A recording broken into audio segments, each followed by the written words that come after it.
Plus de dextérité, de précision, de contrôle et une vision magnifiée, le système chirurgical d'Avinci est un véritable symbole des progrès technologiques au profit des forces armées. Avec son arrivée, l'hôpital d'instruction des armées Bégin rejoint ainsi les 69 établissements équipés en France. Ce robot donne l'accès à une chirurgie qui permet d'être d'un très haut niveau technique avec une très grande sécurité pour les patients et donc de réaliser des gestes chirurgicaux extrêmement complexes avec une sécurité majorée et d'offrir donc à l'ensemble de notre patientèle finalement l'accès à des techniques chirurgicales ultra modernes de très très haut niveau.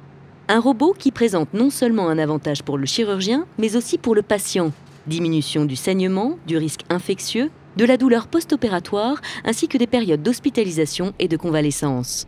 Le projet du service de santé des armées à horizon 2020 consiste à créer une plateforme hospitalière militaire qui réunit Bégin, l'hôpital Bégin, sur la commune de Saint-Mandé à l'est parisien, et l'hôpital Percy, qui est à l'ouest donc au niveau de la commune de Clamart. Ces deux hôpitaux militaires sont complémentaires dans la prise en charge de blessés militaires mais également civils, de traumatologie, de différentes interventions chirurgicales de haut niveau.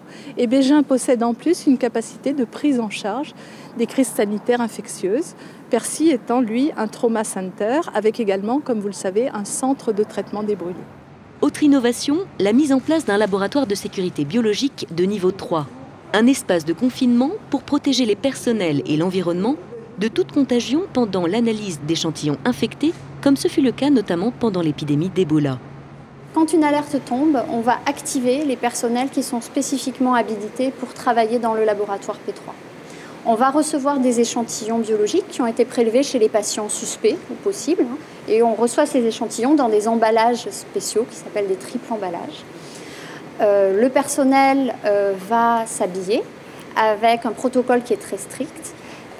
Et la tenue de protection vise à recouvrir l'ensemble de la surface cutanée et également d'assurer une protection des voies respiratoires et des muqueuses. Des démarches toujours plus innovantes en matière de technologie dans les domaines chirurgicaux et biologiques, et ça ne fait que commencer.